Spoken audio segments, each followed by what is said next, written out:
2 ദിവസം കഴിഞ്ഞാൽ ഒരു വീട്ടിൽ കയറി താമസിക്കാൻ പറ്റുള്ളെങ്കിൽ നമ്മുടെ പെയിന്റ് അടിക്കുമ്പോൾ അവിടെ നിൽക്കാം ആസ്മയുള്ള ഒരാൾക്ക്, അവർക്ക് ശ്വാസകോശത്തിന് പ്രശ്നം ഉണ്ടാവില്ല, അല്ലെങ്കിൽ ബുദ്ധിമുട്ടുണ്ടാവില്ല. ഇത് പെയിന്റർക്ക് ഫീൽ ചെയ്ത് തുടങ്ങി. ബ്രഷബിലിറ്റിയിൽ ഇതിന്റെ എന്താണ് കവറേജ് കൂടുതലുണ്ട്. ഇത് ആളുകൾക്ക് ഫീൽ ചെയ്ത കാര്യം ആൾക്കാർ പറഞ്ഞു. ഞങ്ങളിത് ഫേസ്ബുക്കിൽ ആളുകളെ കാണിച്ചു. സത്യം പറഞ്ഞാൽ നിങ്ങൾ വിശ്വസിക്കാൻ അറിയുന്നില്ല, കേരളത്തിലെ 14 ജില്ലയിൽ നിന്നും ചാലക്കുടിയിൽ പെയിന്റ് മേടിക്കാൻ ആൾ വന്നു. അപ്പൊ ഞങ്ങൾക്ക് മനസ്സിലായി, കാര്യം പറഞ്ഞ ആൾക്കാർക്ക് മനസ്സിലാകും, ആളുകൾക്ക് ബോധ്യപ്പെടും, ആളുകൾക്ക് ഇത് ആവശ്യമുണ്ട്. അപ്പൊ കേരളത്തിലെ 14 ജില്ലയിൽ എൻക്വയറി ഉണ്ട്. ഞങ്ങൾക്ക് അവിടെ ഒന്നും ഔട്ട്ലെറ്റ് ഇല്ല, കടവഴി കൊടുക്കാൻ നിർവാഹമില്ല. കാരണം ഞങ്ങൾ നേരിട്ട് കൊടുത്താലേ സാധാരണ പെയിന്റിനേക്കാൾ വില കുറച്ച് കൊടുക്കാൻ പറ്റുള്ളൂ. അപ്പൊ ഞങ്ങൾ ആദ്യമായിട്ട് ഞങ്ങളുടെ ഒരു ബലഹീനത ഞങ്ങളുടെ ഒരു സ്ട്രെങ്ത് ആക്കി മാറ്റി. കേരള പെയിന്റിന് ഹോം ഡെലിവറി കൊടുക്കാൻ പറഞ്ഞു. കേരളത്തിൽ എവിടെ നിന്നും ഓർഡർ ചെയ്ത് കഴിഞ്ഞാൽ ഞങ്ങൾ പെയിന്റ് വീട്ടിൽ കൊണ്ടു കൊടുക്കും. വേറെ ഒന്നും കൊണ്ടല്ല, ഞങ്ങൾക്ക് അവിടെ ഔട്ട്ലെറ്റ് ഇല്ലാത്തതുകൊണ്ടാണ്. അതിനുശേഷം ഏറ്റവും അധികം എൻക്വയറി വന്ന ഓരോ സ്ഥലങ്ങളിലായിട്ട് ഞങ്ങൾ ഔട്ട്ലെറ്റുകൾ സ്റ്റാർട്ട് ചെയ്തു. ആളുകളെ ഇതുപോലെ വിളിച്ചുകൂട്ടി അവരോട് കാര്യം പറഞ്ഞു. അവർ ഇന്നും കേരള പെയിന്റിന്റെ ഒരു പരസ്യവും ഒരു അംബാസഡർ വെച്ചിട്ടുള്ള പരസ്യവും നിങ്ങൾ കണ്ടിട്ടുണ്ടാവില്ല.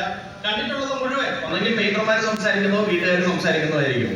അപ്പൊ അങ്ങനെ കഴിഞ്ഞ ഒരു കുറച്ച് നാളുകൾ കൊണ്ട് തന്നെ ആളുകൾ ഉപയോഗിച്ച ആളുകളുടെ ടെസ്റ്റിമോണി കൊണ്ടാണ് ഞങ്ങൾ വളർന്നത്. അപ്പൊ ആദ്യം കണ്ണൂരിലാണ് ഞങ്ങൾ ഒരു പെയിന്റേഴ്സ് മീറ്റ് വിളിക്കുന്നത്.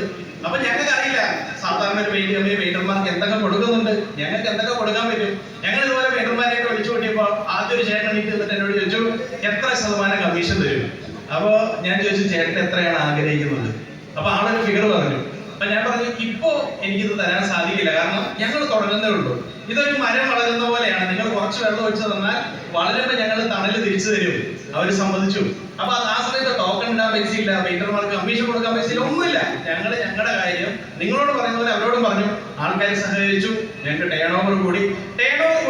ഇപ്പോ പെയിന്റർമാർക്ക് മാന്യമായ ഒരു ഇൻസെന്റീവ് നമുക്ക് കൊടുക്കാനായിട്ട് പറ്റുന്നുണ്ട്. അതിനകത്ത് ടോക്കൺ കൊടുക്കാനായിട്ട് പറ്റുന്നുണ്ട്. അപ്പൊ ഈ വർഷം സീസൺ തുടങ്ങുന്നതിന് മുമ്പ് ഞങ്ങൾ ആലോചിച്ചത്, ഇനി കൂടുതൽ ആളുകൾ അറിയണമെങ്കിൽ നമുക്കൊരു പരസ്യം വേണമെങ്കിൽ കൊടുത്താലോ. അപ്പൊ ബോർഡിലിരുന്ന എല്ലാ ആളുകളോടും ഒരുമിച്ചിരുന്നിട്ട് പറഞ്ഞൊരു കാര്യം, നമ്മൾ ഇതുവരെ വളർത്തുന്നത് പരസ്യം കൊണ്ടല്ല, ആൾക്കാർ ഉപയോഗിച്ച് ആൾക്കാർക്ക് പ്രയോജനം കിട്ടി, പെയിന്റർമാർക്കും വീട്ടുകാർക്കും പ്രയോജനം കിട്ടി, അത് തന്നെ നമുക്ക് ചെയ്താൽ പോരെ. അപ്പൊ ഈ വർഷം ഞങ്ങൾ പരസ്യത്തിന് വേണ്ടി ഒരു ബഡ്ജറ്റ് വകയിരുത്തിയപ്പോൾ ഞങ്ങൾ വിചാരിച്ചു, ഈ പൈസ എന്തെങ്കിലും ഉപകാരപ്പെടുന്ന രീതിയിൽ ഉപയോഗിച്ചാലോ. അങ്ങനെ ഞങ്ങൾ കണ്ണൂർ മീറ്റിംഗ് നടത്തിയപ്പോൾ ഒരാളെന്ന് പറഞ്ഞൊരു കാര്യമാണ്, അവരുടെ കൂട്ടത്തിലുള്ള ഒരാള് ബിൽഡിങ്ങിന്റെ മേളിൽ നിന്ന് താഴെ വീണു. അന്ന് കാര്യമായിട്ട് പെയിന്റർമാരെല്ലാം കൂടെ പിരിച്ചു കൊടുത്ത പൈസ ഇല്ലാതെ അവർക്ക് ഒന്നും ചെയ്യാനായിട്ട് പറ്റിയില്ല. അപ്പൊ ഞങ്ങൾക്ക് അങ്ങനെ എന്തെങ്കിലും ചെയ്തു തരാൻ പറ്റുമോ? അന്ന് ഞങ്ങളെ കൊണ്ട് ഒന്നും പറ്റില്ലായിരുന്നു. പക്ഷേ ഇപ്പോ ഈ ഒരു പെയിന്റിംഗ് അല്ലെങ്കിൽ ഞങ്ങളുടെ ഒരു അഡ്വർടൈസ്മെന്റ് ബഡ്ജറ്റ് ഞങ്ങൾ പെയിന്റർമാർക്ക് ഒരു ഇൻഷുറൻസ് കൊടുക്കാൻ വേണ്ടി മാറ്റി വെച്ചു. അതായത് ഒരു പെയിന്റർ, ഒരു കേരള പെയിന്റ് മേടിക്കണം ഒരു നിർബന്ധമില്ല കേട്ടോ. ഒരു പെയിന്റർ ആണെങ്കിൽ അവർക്ക് നമ്മൾ ഇൻഷുറൻസ് കൊടുക്കും. ആദ്യഘട്ടത്തിൽ 10,000 ഇൻഷുറൻസ് ആണ് നമ്മൾ കൊടുക്കുക. ഈ വരുന്ന മാസം 8-ാം തീയതി അതിന്റെ സംസ്ഥാന തലത്തിലുള്ള വിതരണോദ്ഘാടനം നടത്തുകയാണ്. എനിക്ക് തോന്നുന്നു ഇവിടെ നിന്ന് തന്നെ നിങ്ങളുടെ നേതാക്കൾ ഒരു 7 പേരുടെ ഡീറ്റെയിൽസ് ഓൾറെഡി തന്നിട്ടുണ്ട്. അവർക്ക് ഇൻഷുറൻസ് നമ്മൾ ഇഷ്യൂ ചെയ്ത് വെച്ചിട്ടുണ്ട്. ഈ വിതരണ ഉദ്ഘാടനം കഴിഞ്ഞ് കഴിഞ്ഞാൽ അത് തീർച്ചയായിട്ടും ആളുകളിലേക്ക് എത്തും. അപ്പൊ 1 ലക്ഷം രൂപ വരെ മെഡിക്ലെയിം കിട്ടും. ഇനി അതല്ല, ഒരു 30 ദിവസം വരെ നമ്മൾ ആശുപത്രിയിൽ ചെലവഴിക്കേണ്ടി വന്നാൽ ഒരു ദിവസം 500 രൂപ വീതം വേറെ കിട്ടും. അപ്പൊ അങ്ങനെ ഞങ്ങൾ നോക്കിയപ്പോ ഏറ്റവും അധികം അല്ലെങ്കിൽ എന്നും പെയിന്റ് അടിക്കുന്ന ആള് നിങ്ങൾ തന്നെയാണ്. അപ്പൊ നിങ്ങളുടെ പെയിന്റർമാരുടെ സഹായത്തോടു കൂടി തന്നെയാണ് ഞങ്ങൾ ഇത്രയും കാലം വളർന്നു വന്നത്. ആ സഹായം ഞങ്ങൾക്ക് ഇനിയും ഉണ്ടാവുന്നുള്ള പ്രതീക്ഷയുമുണ്ട്.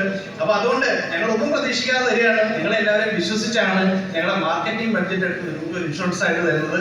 അപ്പൊ വേറെ വലിയ അവകാശവാദങ്ങളൊന്നുമില്ല. കേരളത്തിൽ നിന്ന് വളർന്നു വന്ന ഒരു ചെറിയ പ്രസ്ഥാനമാണ്. അത് ഭാവിയിൽ എല്ലാവരും കൂടെ സഹകരിച്ചാൽ ഒരു വലിയ പ്രസ്ഥാനമാകും. ഇപ്പൊ നിങ്ങൾക്ക് വലിയ വലിയ കമ്പനികൾ എന്തൊക്കെ തരുന്നുണ്ടോ അതിനേക്കാൾ ഉപരിയായിട്ട് ഭാവിയിൽ തരാൻ പറ്റും എന്നൊരു വിശ്വാസം ഞങ്ങൾക്കുണ്ട്. അപ്പൊ ഇതിനകത്ത് വേറെ ഒന്നുമില്ല, നിങ്ങൾ പെയിന്റ് കേരള പെയിന്റ് മേടിക്കണം ഒന്നുമില്ല. ഇൻഷുറൻസ് കിട്ടുന്നതിന് നിങ്ങളൊരു പെയിന്റർ ആണെന്ന് കമ്പനിക്ക് തെളിയിക്കുക, അത് മാത്രമേ ഉള്ളൂ. കാരണം അനർഹരായിട്ടുള്ള ആളുകളിലേക്ക് പോകരുത്.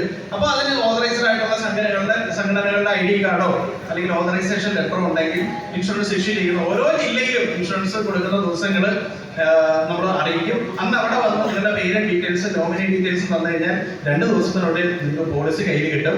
അപ്പോൾ കേരള പെയിന്റുമായിട്ട് ബന്ധപ്പെട്ട കൂടുതൽ കാര്യങ്ങൾക്ക് ആ പ്രൊഫഷണൽ ഡീറ്റെയിൽസ് ഉണ്ട്, നിങ്ങൾ വിളിച്ചാൽ മതി. എന്നാലും നിങ്ങളുടെ ഈ മീറ്റിംഗിനിടയിൽ കുറച്ച് സമയം ഞാൻ അപഹരിച്ചു. ഏതെങ്കിലും രീതിയിൽ നിങ്ങൾക്ക് ഇത് പ്രയോജനപ്പെട്ടു എന്ന് വിചാരിക്കുന്നു. അപ്പൊ എന്തായാലും സഹകരിച്ച ഇത്രയും സമയം എനിക്ക് കണ്ടു തന്ന മനസ്സ് തന്ന എല്ലാവർക്കും ഹൃദയത്തിന്റെ വർഷയിൽ ഒരു വലിയ നന്ദി അറിയിക്കുന്നു. Thank you.